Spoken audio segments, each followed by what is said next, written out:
So welcome to Strange Paths, a podcast all about choose your adventure style stories. We're your hosts. I'm Paul. I'm Stephanie. Megan. And tonight we are reading a good old Arthur Montgomery book. Oh, it's been so long, Arthur. Yeah, I'm Arthur. so excited. So this one is called The Brilliant Dr. Wogan. I don't think it's a speech impediment thing. I'm Dr. Wogan. And I need to send you guys the cover. Right. Ooh, she does not like what she sees. Oh. So we've got a lady scientist staring intensely at electricity. Well, she's staring at like tiny Tesla coils. She's not even looking at it. She's looking above it. She's just like sticking her neck into the streams. Maybe she's trying to like electroshock herself. I don't Maybe. think so. I think she has like an old Playboy behind her science set. Just looking at that. She's like, how is it possible? It's so beautiful. And we got a sea captain. Yeah. Does that sea captain seem short?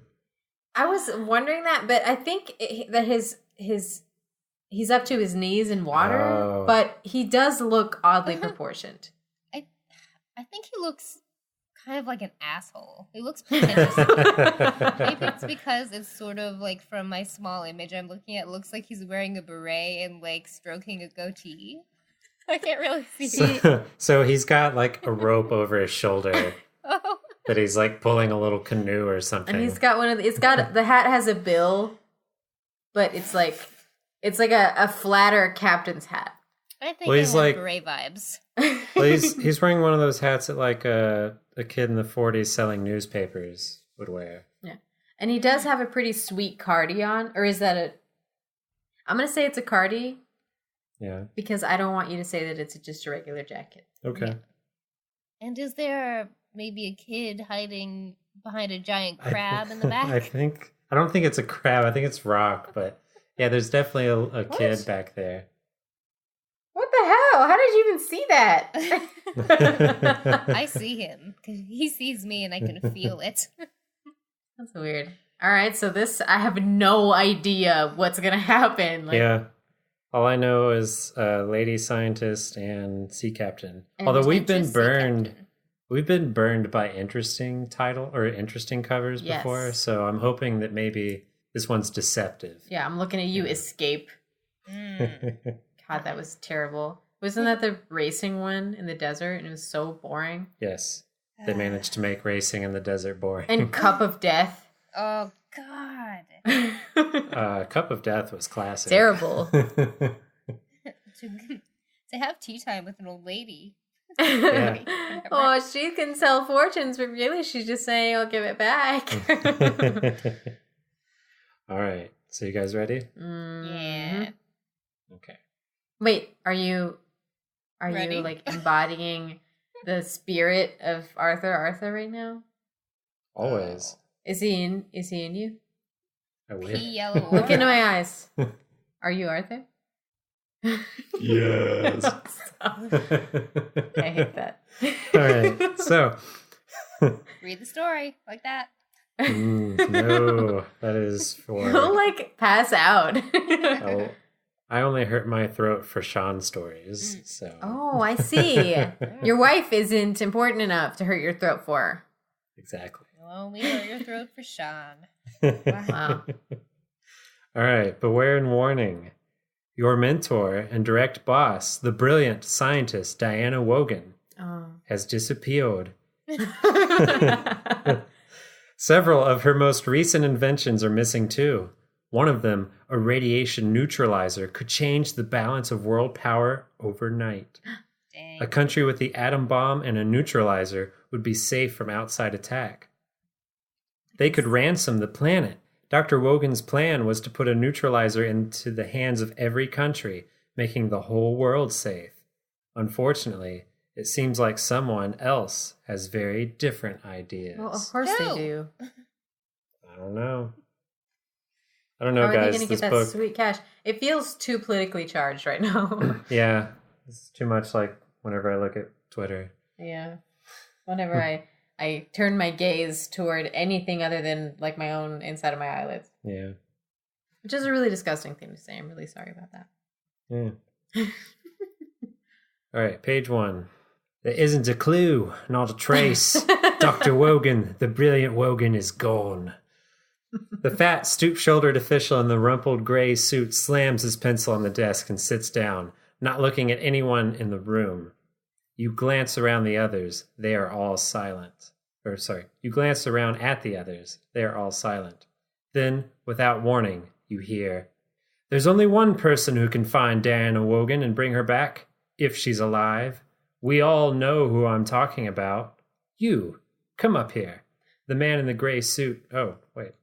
Is it saying we're man? Yeah, it was the same man. But anyway. Oh. The man in the gray suit points at you. You are the youngest scientist ever to be a member of the world-famous Delta Group. 5 years old. A research team dedicated to global peace. It's made up of people from both the small and the powerful countries. Dr. Wogan is the head of the group, and you are her right-hand assistant. The year is 2043, and rogue nations and terror groups have been threatening the use of nuclear weapons for more than 40 years. Dr. Wogan has concentrated her research on a device that neutralizes radiation. "Just think," she has often said to you, "we can make nuclear weapons powerless if this device works." "But Dr. Wogan," you replied recently, "in the wrong hands, the radiation neutralizer could hold the world hostage. Oh my god, I don't want to listen to that the whole time. One group or country would be safe from attack, but the rest of the world wouldn't be." "I know," she said. "This is why I must hurry to finish the device and give it to the entire world so that everyone can have it." So that they have it. That way they have it. Right. The day after that conversation, Dr. Wogan disappeared. She was probably kidnapped by someone or some group who wanted the plans for the device, but there is a chance that she has gone into hiding to work in safety. Now you sit in the Delta Group conference room, B, in a research complex just south of London. You don't protest when the official calls you forward. They would never take no for an answer, and besides, as Dr. Wogan's assistant, you probably are most qualified to search for the genius. You rise slowly from your chair and walk towards the front of the room. You place yourself at attention in front of the man in the gray suit. "So," he says, "you know how important this job is. Without Diana Wogan, the work of the last 11 years, the hope of hundreds of millions of souls, and maybe even life as we know it on this planet will be lost. L-O-S-T. Oh my god, who forever. says that? It's sad that we humans have gotten to a point where so much depends on one person, but we have to bring her back alive. Oh shit. Remember, there are many foreign agents after her and her plans. You won't be alone in your search for Dr. Wogan." Oh, Dr. Wogan. Like, they don't have to patronize her when she's not here, you know? Your only clue to Dr. Wogan's whereabouts is that she had What's an a island. whereabout? I said whereabout. I know. All right. I was saying. Oh, gotcha. Is that she had an island retreat in the Aegean Sea off the coast of Turkey. The name of the island is Bozcaada, or Bozcaada. Go with your first instinct. The closest city on the mainland is Canakkale. Oh, good. I'm glad this is happening. 3 days later, you have reached Canakkale. Wow, that was a quick jump. Yeah. A poster on the stone wall of a church in a square immediately catches your attention. There's a picture of a woman on the poster, completely nude. Oh, what? It's Dr. Wogan. Oh. It's her. You Are shout. you serious? Nude? No. Oh. Slowly, you translate the poster with the aid of a Turkish phrase book. It says, "Special appearance of Zabil, the great fortune teller, March 9th, 10:30 p.m. Place to be announced. Sign up now at Hotel Christos." It is now 4:30 p.m. Is the poster a sign meant especially for your eyes? Yes, that's what a poster is. Is the sign from Dr. Wogan or from those against Dr. Wogan? Yeah, make her a stupid fortune teller or something. Yeah. She's a doctor, for God's sake. Yeah. As you stare at the poster, a faint wind carrying the smell of rosemary and oregano sifts through the air. A middle-aged man slips on a cobblestone and bumps into you. "Oh, pardon me," he murmurs, while slipping a piece of paper into your hand. He moves off. The paper says, "Take the next ferry to the island of Boscada. You will be contacted. Beware of the lighted steps. Dr. Wogan lives, but there is great danger." Holy shit, you think. Talking paper. What now, you wonder? Should you trust the stranger? If you decide to go to Boscada by ferry, turn to page 5. If you decide to stay for the meeting with Zabil, turn to page 7. Who's Zabil? Is that the poster? That was the location for the poster. Or the name that they gave the fortune teller. I kind of want to go to the fortune teller. Yeah. Because that sounds rad. Yes, I agree. You don't want to trust the strange man and his paper? No, he was drunk. Okay. The square is filled with people. The man who bumped into you has been absorbed into the crowd of busy people on a market day. His cries as he was absorbed haunt your dreams forever. He is nowhere to be seen. Stop it. Well, here I go, you say. The island can wait until another day. What's that? An old woman asks, staring up at you out of a wrinkled face with milky blue eyes. Oh, God. Nothing. Just talking to myself, you reply. The woman stares at you for a few moments, and then she, too, is gone, swallowed up by the crowd of market-goers. Oh, my God. We just like, these people are being trampled. The sun is fading in the late afternoon sky, and the air is growing cool. You pull your jacket tight, zip it up, and look for the Hotel Christos. The Hotel Christos, an old stone building with thick oak doors, sits across from the church. I mean, wait, you started at the church, so it's like just across from it? Hotel Christos. Well, it's like, I have to find this hotel. You turn around. Yeah, it's there hard. It is. Well, you have to get through that, like, stamping mob. Oh, yeah, the undulating mass of people. It's just like, they're just gelatinous and just, like, waving, like, into each other. Ugh. Yeah, it's really hot there, but also it's getting cooler. Way cooler. Oh, yeah. Right? That night is putting sunglasses on. You take a deep breath and enter the hotel. It is dark and gloomy inside. You have a feeling this isn't an ordinary hotel. What? A very small man, dressed in a fancy scarlet uniform, greets you with an unusually loud voice. "May I be of service?" "Yeah," you reply. "I want to sign up for Zabil's show." "Oh, so you want to see the great Zabil perform? I might have known." This is Swedish.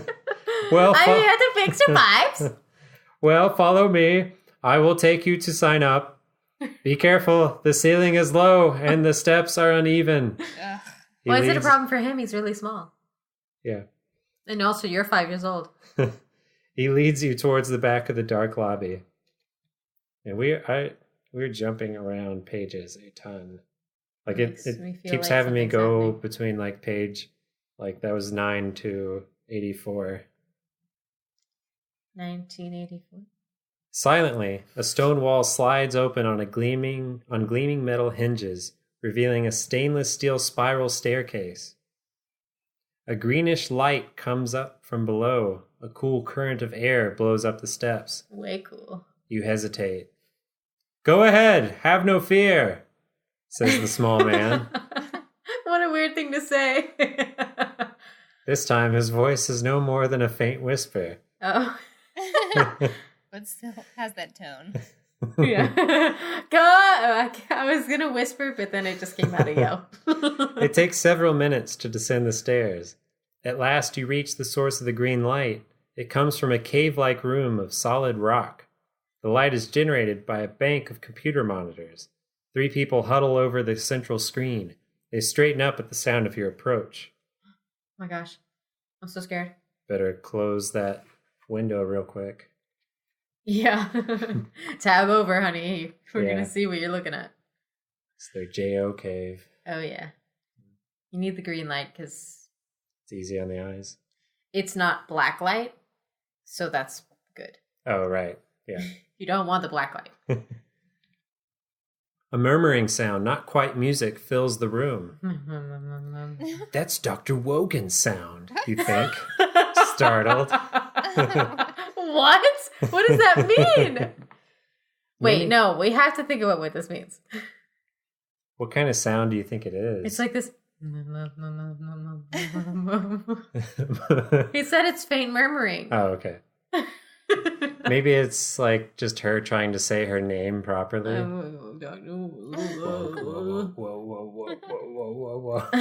No, it's not. Whoa! Minnie? It's really weird. Why does she have a sound? It's not a bird. I don't know.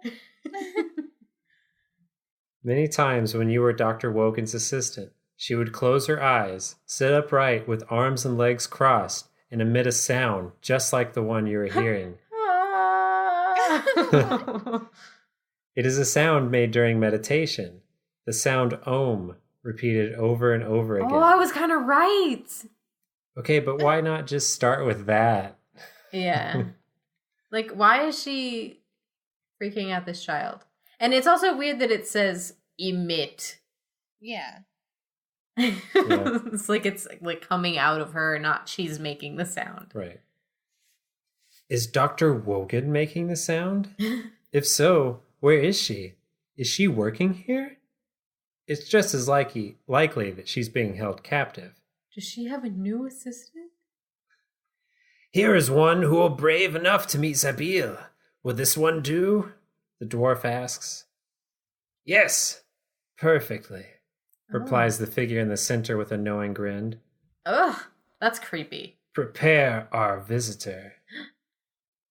Will you come now, you are asked? Or later. If you decide to go with them and investigate the sounds on the way, turn to page 12. If you try to escape because you think this might be a setup, It turn to might page be a 30. rape scene. I want to go with him, though. Yeah. Take me, weird pirate man in a green room. Dr. Wogan once told you that sound currents connected all things in the universe. Some sounds could be used for good. Other sounds created evil. Okay. Now that you think back to those days in Dr. Wogan's labs and testing grounds, you recall the presence of soothing sound. Like Lead the cat on. music? Yeah. Those like MIDI files of pop songs Yeah. and stuff. Yeah. Lead on, you hear yourself say in a distant voice, almost as if you were hearing a recording of your voice played in a tunnel. That's weird. You feel yourself drifting. You're relaxed, able to see clearly but unable to think quickly or normally. You are led away. What? Did they drug you? I'm hypnotized, you say out loud, but your voice is a mere whisper.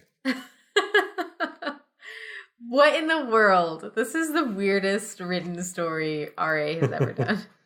Yes.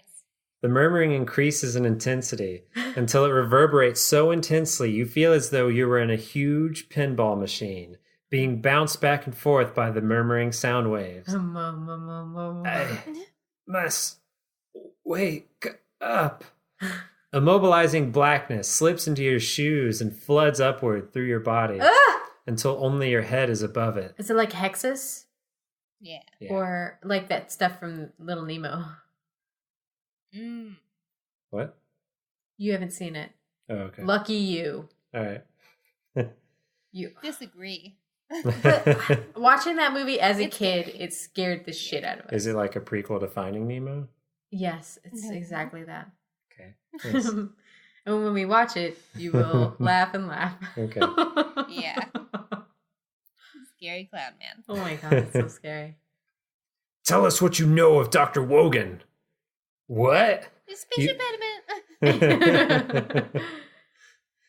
What? You managed to gasp? What? You know what? The voice replies. We have spies who tracked you from the moment you left Delta Group offices in London. We want information. Tell us all you know. Maybe if you tell them a little, they'll let down their guard and you can find a way to escape. On the other hand, if you pretend to pass out, you could buy some time while telling them nothing. While they clean up the pee that you pee your pants with. So you can decide to tell them what you know or pretend to pass out. I want to just go Pretend to limp. pass out. Yeah, let's just go boneless on him. All right. So pretend to pass out. Dr. Wogan is my only... You say, Grandpa. your voice trailing off until it's inaudible. You slump against the wall and slip to the floor with a bone-jarring thud. Your eyes roll, you drool, and you speak garbled words. Oh my god, that's It not is- what passing out looks like. It is only half play acting, Stupid. since you hit your head hard when you fell. You're crazy now. You're 100% crazy. At least the sudden movement released you from the hypnotic trance. So did they trance you or did she trance you? Who Who knows? tranced me? Maybe she's trying to see if you're trustworthy, so she sent you all the way the fuck wherever you are. You think that's what's happening? You think it's like a Luke Skywalker sort of situation? Yeah. Where he like left a map? Yes. Okay. I don't know how that relates right now, but I'm gonna say yes. Well, it was just a weird point in the Star Wars movies. Like, if he was trying to go away and be by himself, why did he leave a map? Oh, you're talking about the new ones. I was trying to think of the older. Oh, yeah. No, I was talking about the new ones. Yeah. Well, in case like somebody had a baby or something, like they could find him. But he has the Force. He knows when they have babies. They don't. Yeah, they don't, but... If they want to bring the baby to the pork place, ever heard of it? The room spins. The light intensifies. Your head begins to clear, but you pretend to remain only semi-conscious. You open your eyes, millimeter by millimeter, Until they're all the way open. surveying the room through your eyelashes. It's empty. You sit up. They're gone. They You got sigh in bored. relief. They're like, oh god, he's such a drama queen. You feel your arms and legs, your head, your hands, everything seems all right. You stagger to your feet and begin an investigation of the surrounding area. A Of door your in the bed? stone wall attracts your attention. It has some sweet curves. To your surprise, it opens. Oh shit. If you squint at it, it looks like a lady. That curvy wall. A smartly dressed middle-aged man steps into the room. Come now, my good friend. You've had a bad time of it. Let's leave these dreary surroundings and see if we can have a pleasant little talk. Follow me. You follow a tunnel from the subterranean chamber into a bright garden. I don't trust him because he didn't say chat. It's weird that he said talk. The sun is at its zenith. You wonder how much time has passed. The digital readout on your watch tells you it's noon. Okay. Right. Dr. Wogan is with us, the man says. However, she is, how should I say it? Right. She is sick, or rather, incapacitated at the moment. Oh my god. Perhaps you could help her. How? You ask suspiciously. Well, interpret these papers of hers, and we'll release her to you. She's like Charlie drawings. She's brilliant, but she's illiterate. All she knows is electricity. We'll interpret these papers of hers, and we'll release her to you. Simple, no risk, the man says. He hands you a sheaf of papers. You recognize at once what they are. They are Dr. Wogan's plans for the unfinished radiation neutralizer. They are, however, missing important bits of information. How did you get these? You ask. Make sure you let them know they're super important. Yeah. We have This is a recipe. our ways, he replies. Weird. The man lights a cigarette and blows smoke rings slowly in your direction. Oh, so sensual. Now Help we're us talking. with these papers. We must have the missing parts. Only then will Dr. Wogan be allowed to live. And you too. Dr. Wogan has warned you many times, has even made you swear to protect the plans with your life. In the right hands, these plans mean peace. In the wrong hands, they mean slavery on a scale beyond your wildest imagination. I thought you were going to say slavery on a stick for some reason. Those had been some of the last words spoken to you by Dr. Wogan before she disappeared. You stall for a time. The man presses you to make a decision. You pretend talk, beg, ridicule. You're desperate, but you will not yield. His threats don't frighten you. The plans are useless without your vital information. Time is on your side, and both of you know it. The end. Oh, God. So we're just going to... The end in a torture scene? Weird. Yeah. Yikes. Like that classic smoke ring torture, too. Mm-hmm. That is torture. Because everybody who knows how to do smoke rings thinks they're so cool, and they just do them all the time. And they're like, wow, watch me do this. Everybody likes it. You know, when I think of smoke rings, I always think of that one scene in Grease where like the girl smokes a cigarette and she like lets it like roll out of her mouth while she like inhales it in. Yeah. Why is that a trick? It's interesting. It's weird. Why? You know? It just seems like, all right, so you're just breathing it back in. Yeah. Because Into it's your weird. nose this time. Yeah. Yeah. I don't know how to tell you, okay? I would be more impressed if she did it the other way. I think about whenever Daphne is teaching Niles how to blow smoke rings. Remember that? Yeah. On Frasier, Megan. All right. So before we jump into a different avenue, we actually do have a contractually obligated promo. Really play it up that we're excited about this fall. Well, look, I'm just saying sometimes authenticity requires, full disclosure. We don't want to read it, but they gave us cash. Under the table. Yeah. Real, super real cash. All right. So where's the copy? Is it the top copy? Yeah. Is it all of it? It's all of it.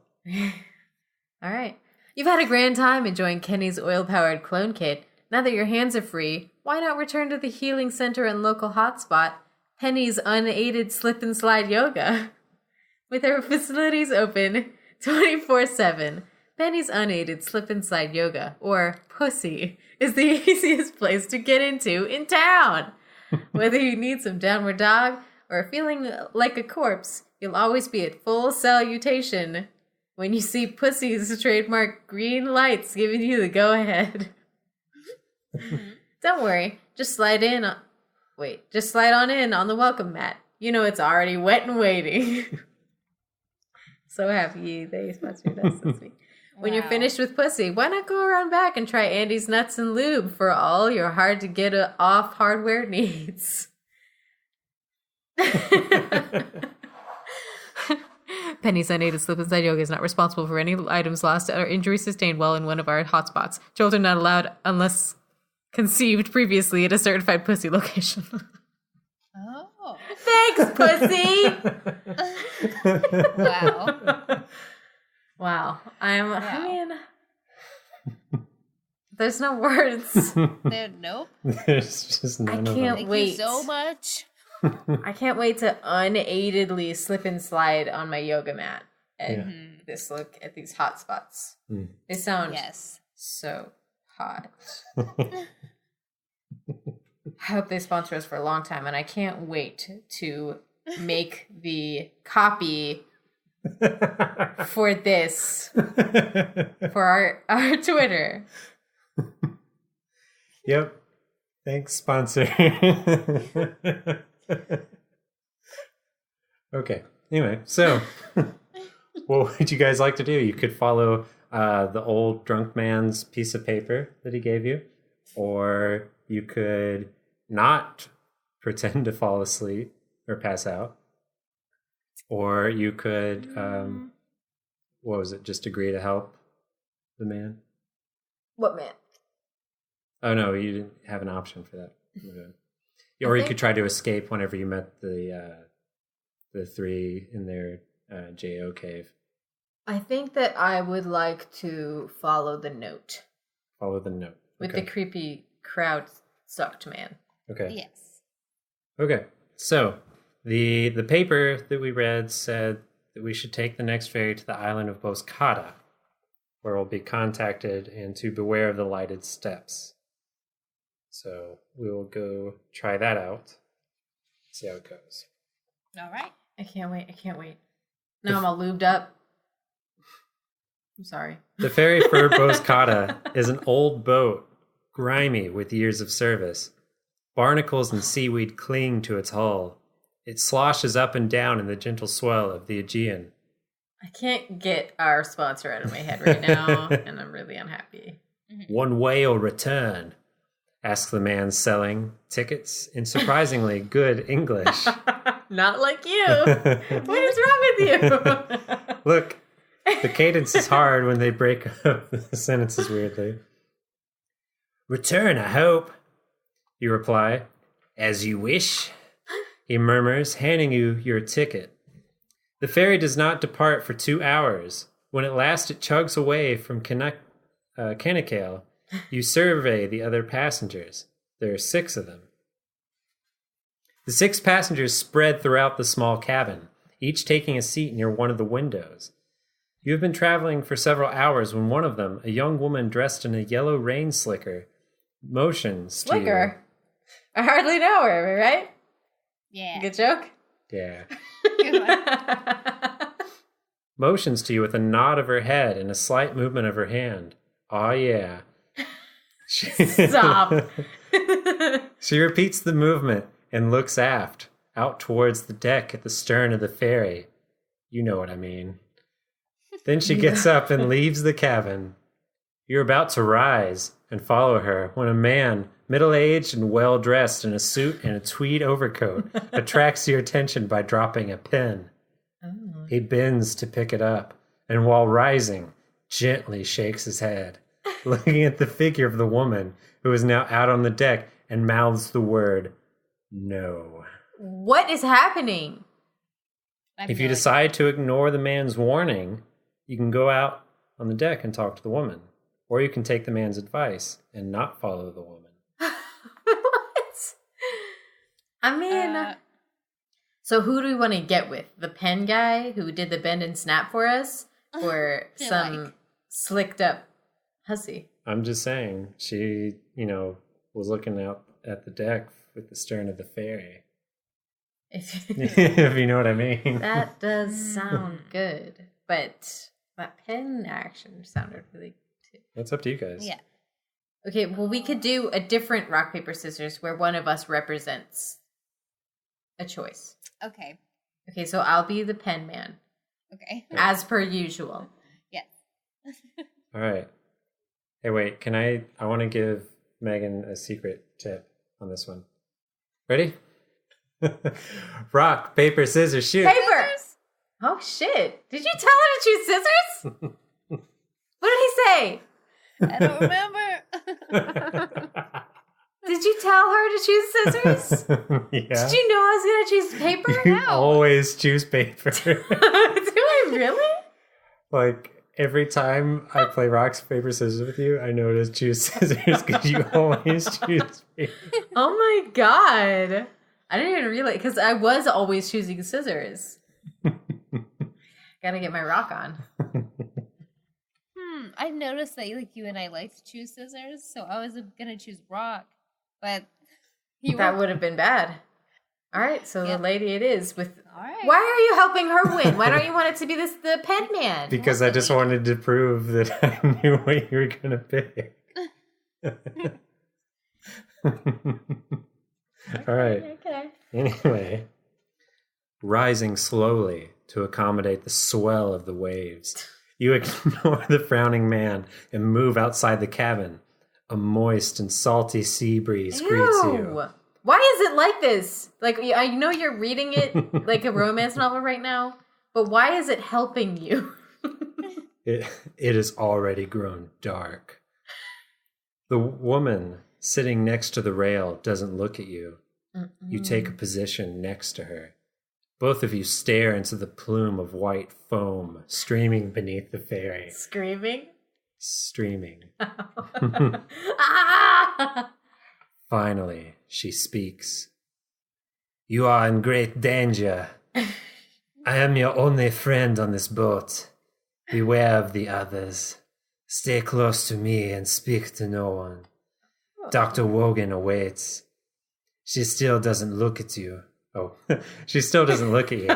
You have no opportunity to read what is in her eyes, truth or lies. Oh, nice rhyme. All right.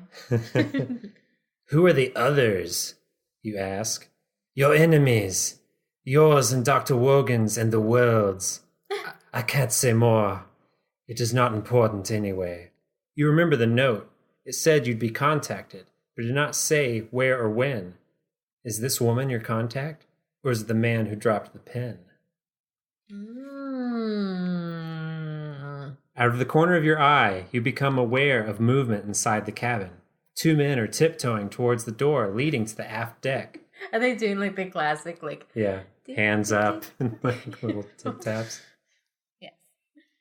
You start to warn the woman that the men are coming, but suddenly you notice the glint of light on a metal object in the woman's hand. Uh-oh. Your heart is racing. Is the knife intended for the men, or is it intended for you? I can't wait to find out. If you warn the woman, so you can warn the woman that the men are coming, or you can jump ship and swim for the island. Yeah. Total coward. Get out! Yes. So you guys want to just jump Yes. ship? Yes. Wow. Just immediately jump. All right. Splash. The shock of the cold water almost knocks you out. You jumped Again? far enough out to escape the terrible suction of the ferry's propellers, but now you are fighting to regain the surface in a froth of bubbles. The wake pummels you. At long last, you reach the surface, gasping for breath. Where is it? You say aloud, getting a mouthful of salt water for your effort. Where is Boscada? The ferry... You just look like an idiot right now. The ferry plows on, and you see 3 people on the stern. You can't tell whether they are pointing at you, struggling with the woman, or trying to help you.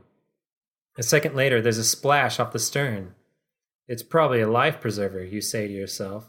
I hope it's not one of them, dead or alive. Da-na-na-na. Okay. Swimming in the wake of the ferry is difficult, but you do your best. The water is very cold. Things we've already established. Good, good. Mm-hmm. You've swum several yards when you see a rowboat bob over a wave. A man leans over the side.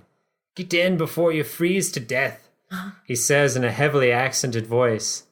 Grasping the gunwale, you climb aboard the small rowboat. You shiver fiercely. Here, drink this and put this coat on, he says. The man hands you a cup of steaming hot soup from a thermos and gives you a wrinkled gray-green army overcoat. Ew. The ferry has turned around. Its searchlights are scanning the water. 2 rockets have gone up in arcs. Their light illuminates a large stretch of water, but the rowboat is outside the circle of light, at least for now. Do they mean flares? Because I don't think that he means rockets. It says rockets. I know, but he's just shooting rockets into the... Like, what kind of rockets? Like NASA rockets or like, what are those fireworks? Isn't there like a candy or something? What am I thinking about? I don't know. A candy? I don't think it's Pop Rocks. They just throw Pop Rocks in the air. That'll help. We'll hear them in his mouth. Never mind. It's okay. It's a kind of like vegetable or like leafy green. Oh, rocket, yeah. About, which is not candy, but I guess it is to me. Yeah. Nature's candy.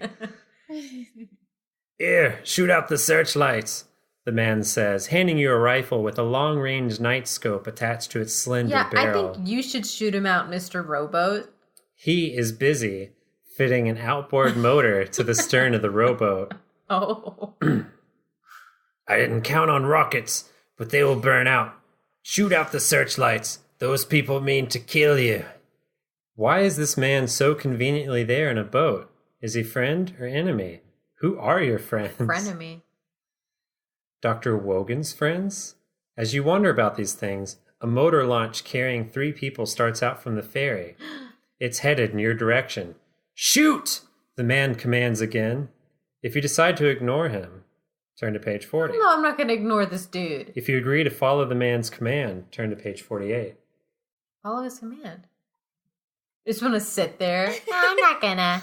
Yeah. But you're just going to shoot strangers? Well, we're shooting the searchlights.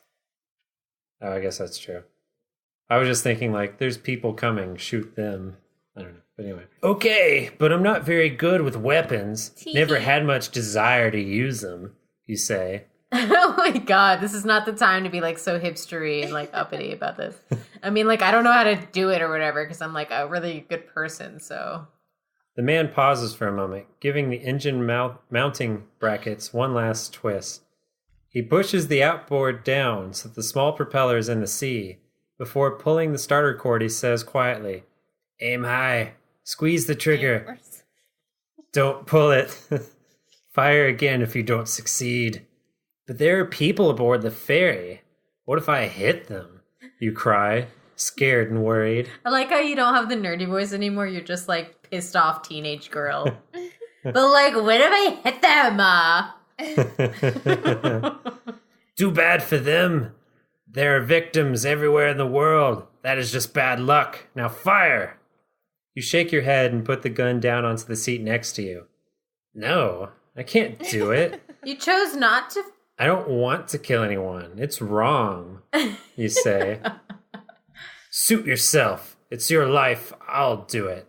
He grabs the rifle, aims, and squeezes the trigger. There's a popping sound, a small flash, and then the main searchlight on the ferry winks out. The man fires again. The ferry's other light goes out. Damn, he has a crack shot and I am turned on. Now the only bright white flares remain, and they are about to fall into the sea. The motor launch from the ferry is heading for you. "Get down," the man in the boat says. "Don't provide them with a target." "Who are they?" you ask. "Crooks, thieves, spies, who cares? They want you and Dr. Wogan. They have been following you from London just as we have." You look at the man in surprise. But he just pulls the starter cord, and the outboard coughs and then sputters into a steady but not very powerful chugging. The boat heads into the wind and rides the waves. There is water in the bottom of the boat, mixed with oil and gas from years of use. You huddle down in the slime, hands resting on the thwart. What slime? The slime of the oil and gas. Ew! You're gonna coat yourself in it and have to be washed off with Dawn dish soap. "Where are we going?" you ask. "You'll see. Leave it to me," is the man's reply. The launch is gaining. Off to the port side, you see one more flare arc across the sky. It's a dud and falls harmlessly to the sea. Uh-huh. The launch accelerates and catches up with you. "What now?" you demand. Nothing for you," replies the man. The launch is traveling alongside you, and you recognize the well-dressed man in the tweed overcoat. He signals with a wave of his hand, and the engine of the rowboat is cut. This is as far as I go," says the man in the rowboat. "You're all theirs now. The people I work for aren't paying me enough for me to risk my own life. These folks can have you." You're transferred roughly to the launch, which speeds off towards a rocky coastline at the southern end of the island. Soon you reach land. Yeah, that's the only way to go. In the dark, you see a long stone staircase. Each step is lighted by a small bulb. At the top of the steps, you dimly make out a group of buildings. No light shines in them. You'll be staying here for quite some time," says the man in the tweed overcoat. "You have information we want, and we will get it." By smoke ringing you. He retreats down the lighted steps, leaving you in the hands of two burly men. Oh man, it was meant to be. What? The end. Yes. All right. I love it. So it's the canon ending. We end up with a bunch of dudes on Dude Island. Yeah, all oiled up with gas. Oh, hell yeah. Well, I'm a little sad that we didn't get to meet Dr. Wogan. Man, fuck Dr. Wogan. She's not any fun. Yeah, she's not oiled up. Or is she? But she likes to ohm all the time That sounds terrible. and give us preachy advice. Yeah. What if we could cure the world? But not with these hands. You can't hug people with nuclear hands. Mm-hmm. Nuclear hands. I was going to give her a speech impediment if we ever got to her. But we never Damn did. it. Well, we the pull of the men was too strong. I know. Yes. The one time we tried to go for a lady, We still we jumped ship. Yeah. We jumped ship right for the men because she got way too close. Oh, yes. Damn it, Arthur. You done it again. He knows just what we want. He can read our intentions, especially yours. Yeah. Oh, yeah. I mean, so much of that writing just works so well with reading it in a sultry voice. Yeah. Yes. Well, if you're All right. desperate to know the rest of the book, you can buy it, I guess. Yeah, but for sure. Yeah, you can pick up your own. There are 20 endings. We only got 2 of them. Yeah. So that means there are 18 more just waiting for you. I mean, what else do you do with your life? Nothing! Yeah, you gotta find out. So if you want to tell us about the nothings that you do in your life, you can email us at strangepathspodcast@gmail.com. Mm-hmm. Or you can tweet us the hilarious sentences that Dr. Wogan would have said in Paul's impediment voice at StrangePassPod on Twitter. Or you can tell me all the condiments you choose to oil yourself up with. Bozos Glow Globes at gmail.com. Yeah, let us know. Let us know indeed. Wilty, let us know. Ooh. All right. Now I'm talking. Well, I guess we'll have to catch you guys next time. Get you on the flippity flop. Bye. Bye.